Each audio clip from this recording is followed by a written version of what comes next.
அவங்களுக்கு கைப்பாவையாக இருக்கக்கூடிய சில பேர் வந்து இதை செய்ய ஸ்டார்ட் பண்ணியிருக்கிறாங்க. அதனால் மை டியர் வர்ச்சுவல் வாரியர்ஸ், இதை வந்து சாதாரணமாக எடுத்துக்காதீங்க. இது எல்லாருக்குமே அந்த ஃபார்ம் போய் ரீச் ஆகணும். இதில் ரொம்ப உறுதியாக இருங்க. அதையும் மீறி உங்களுக்கு அந்த ஃபார்ம் கிடைக்கலன்னா இருக்கவே இருக்கும் ஆன்லைன். தேர்தல் ஆணையம் அந்த வெப்சைட்டில் போய் அந்த ஃபார்மை டவுன்லோட் பண்ணி நீங்கள் ஃபில்அப் பண்ணி சப்மிட் பண்ணலாம். உங்கள் வீட்டில் இருக்கிறவங்களுக்கு நீங்கள் செஞ்சு கொடுங்க, பக்கத்து வீட்டில் இருக்கிறவங்களுக்கு செஞ்சு கொடுங்க, தெரிஞ்சவங்களுக்கு, தெரியாதவங்களுக்கு, பழகினவங்களுக்கு, பழகாதவங்களுக்கு எல்லாருக்குமே நீங்கள் தயவு செஞ்சு கொடுங்க. அண்ட் ரொம்ப முக்கியமாக நம்ம ஜென்சி கிட்ஸ், நம்ம ஃபஸ்ட் டைம் ஓட்டர்ஸ், நம்ம புது வாக்காளர்கள், நம்ம நண்பா நண்பிகள், அவங்க ரொம்ப கேர்ஃபுல்லாக இருக்கணும். நான் ஆல்ரெடி சொன்ன மாதிரி உங்களுக்கான ஃபார்ம், அந்த ஃபார்ம் நம்பர் 6, அதை கரெக்டான டீட்டெயில்ஸோட, கரெக்டான உங்கள் டாக்குமெண்ட்ஸை வச்சு அதை சப்மிட் பண்ணுங்கள். ஏன்னா வரப்போகிற தேர்தலில் நீங்கள் தான், அந்த ஜென்சி வாக்காளர்கள் தான் மிக முக்கியமான ஒரு ஃபோர்ஸ் அப்படின்றது எல்லாருக்குமே தெரிஞ்ச ஒரு விஷயம்.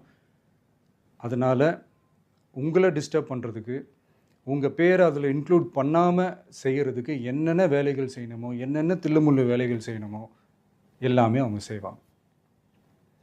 இது நமக்கு எல்லா திசையிலையும் எல்லா பிரச்சனைகள் கொடுத்துட்டு தானே இருக்கிறாங்க. அது டிஃபால்ட்டாக நடந்துட்டு தான் இருக்கும். அது ஒன்றும் பண்ண முடியாது. ஸோ அந்த மாதிரி ஓட்டு போடுற விஷயத்துலேயும் அவங்க என்ன உத்தரமராக மாறவா போகிறாங்க? இப்போ நான் சில மீட்டிங்ஸ்லலாம் ரிப்பீட்டடாக ஒரு விஷயம் நான் சொல்கிறேன்ல, 2 பேருக்கு நடுவில் தான் போட்டி அப்படின்ட்டு. அது மேடைக்கு மேடை அவங்க அதை ப்ரூவ் பண்ணிகிட்ருக்குறாங்க. அதனால் தோழர்களே, வரப்போகிற தேர்தலில் நம்ம யாருன்னு காட்டணும், நம்ம பலம் என்னன்னு காட்டணும். அதுக்காக அந்த பலமான, அந்த பவர்ஃபுல்லான ஆயுதத்தை நம்ம கையில் எடுக்கணும். அந்த ஆயுதம் வேறு எதுவுமே இல்லை, ஓட்டு, வாக்கு, ஜனநாயகம். அது இருந்தால் தான் நம்ம அந்த வெற்றியை நோக்கியே நம்மளால் பயணிக்க முடியும். தமிழ்நாடே அந்த வாக்குச்சாவடி முன்னாடி திரண்டு நிற்கணும். அதை பார்த்துட்டு தமிழ்நாடே தமிழக வெற்றி கழகமா, இல்லை தமிழக வெற்றி கழகம் தான் தமிழ்நாடா அப்படின்ற மாதிரி இருக்கணும். வீடுன்னு ஒன்று இருந்தால் தான் ஓடு மாற்ற முடியும்னு அறிஞர் அண்ணா அவர்கள் சொல்லியிருக்கிறாங்க. அந்த மாதிரி ஓட்டுன்னு ஒன்று இருந்தால் தான் இந்த நாட்டையே காப்பாற்ற முடியும்.